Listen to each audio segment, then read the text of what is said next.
In the bustling heart of New York City, Johnson Enterprises stood tall as a symbol of power and prestige. Known for its lucrative real estate projects and innovative architecture, the company was a powerhouse in its industry. But like many corporate giants, its culture had slowly shifted from one of respect and collaboration to a toxic hierarchy where only the top brass mattered. Among the overlooked employees was Maria Lopez, a quiet, middle-aged janitor who worked tirelessly to keep the sleek offices spotless. Wearing her plain uniform and pushing her cart of cleaning supplies, Maria moved through the halls unnoticed by the high-ranking executives who brushed past her daily. But Maria Lopez wasn't just a janitor. Years ago, she had co-founded Johnson Enterprises with her college friend and former business partner, David Johnson. After a series of personal tragedies, Maria had stepped away from the business, leaving David in charge. Though she retained majority ownership, she had watched from the sidelines as the company transformed into a corporate machine. Now, with whispers of corruption and employee mistreatment reaching her ears, Maria decided it was time to step back into the building she once helped create. But she wouldn't do it as an owner. She would go undercover as a janitor, observing the company's culture from the ground up. Maria's first day back at Johnson Enterprises was surreal. The towering glass walls and marble floors she had helped design now felt cold and uninviting. As she mopped floors and emptied trash cans, she observed how employees interacted with one another. Junior staff looked stressed and hurried, avoiding eye contact with their superiors.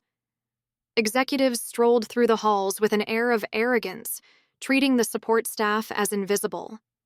Maria's focus often landed on Robert Crane, the company's CEO.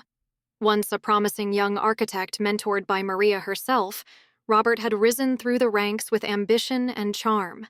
But the man Maria saw now was unrecognizable.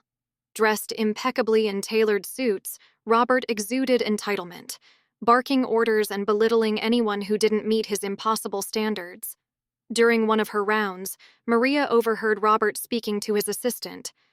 "The janitorial staff is overpaid," he said dismissively. "Why are we wasting money on people who just clean? We could replace them tomorrow, and no one would notice." Maria clenched her fists, her heart sinking.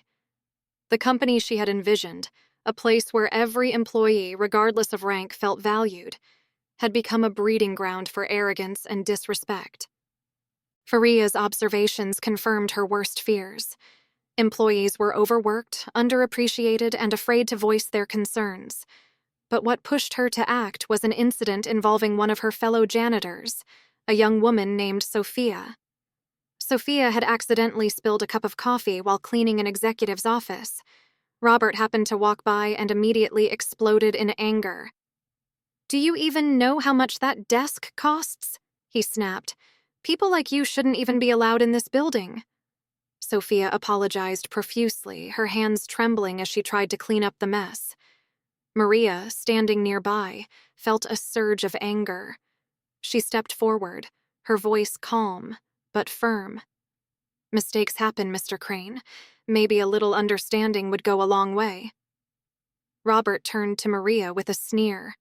"And who are you to tell me how to run this company? You're just a janitor." Maria met his gaze without flinching. "Maybe you shouldn't underestimate the people who keep this place running." That night, Maria knew it was time to reveal her true identity. The toxic culture she had witnessed could no longer go unchecked. The next morning, she arrived at the office dressed not in her janitor's uniform, but in a tailored suit. As she stepped into the boardroom, the executives exchanged confused glances, unsure of who she was. Robert entered the room, his usual confidence on full display. When he saw Maria sitting at the head of the table, his expression shifted to one of annoyance. "Who are you and what are you doing here?" he demanded. Maria stood, her voice steady and commanding. "I'm Maria Lopez, the co-founder and majority owner of Johnson Enterprises, and I've been working here undercover for the past month." The room fell silent. Robert's face turned pale as the weight of her words sank in. This has to be some kind of joke," he stammered. "It's no joke," Maria replied.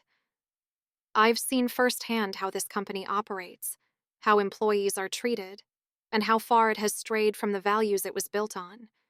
And it's clear to me that changes need to be made, starting with you.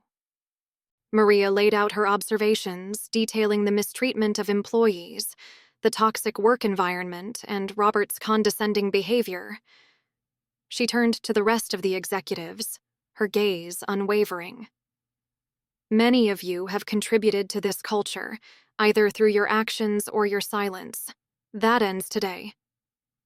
One by one, Maria dismissed the executives who had perpetuated the toxic environment, including Robert. Security escorted them out of the building as the remaining employees watched in stunned silence. With the toxic leadership removed, Maria addressed the remaining staff. Johnson Enterprises was built on respect, innovation, and integrity. Those values will once again be the foundation of this company.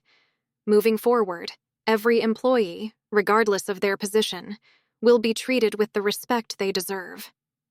Maria implemented new policies to ensure transparency and accountability within the company. She established an anonymous feedback system, increased wages for support staff, and created opportunities for employees to voice their ideas. Sophia, the young janitor who had been humiliated by Robert, was promoted to a managerial role in the facilities department. Her dedication and work ethic were finally recognized. Under Maria's leadership, Johnson Enterprises began to flourish. The employees, once overworked and undervalued, found renewed purpose and pride in their work. The company's reputation improved, and it attracted top talent who believed in its mission. Maria reflected on her journey as she stood in her office, overlooking the city skyline. She knew there was still work to be done, but for the first time in years, she felt hopeful. The company she had built from the ground up was back in good hands, her own. As she leaned back in her chair, Maria thought of her favorite quote: "Greatness is not in power, but in how you use it to lift others." She smiled, knowing that she had done just that. Maria's story became a beacon of hope for other companies.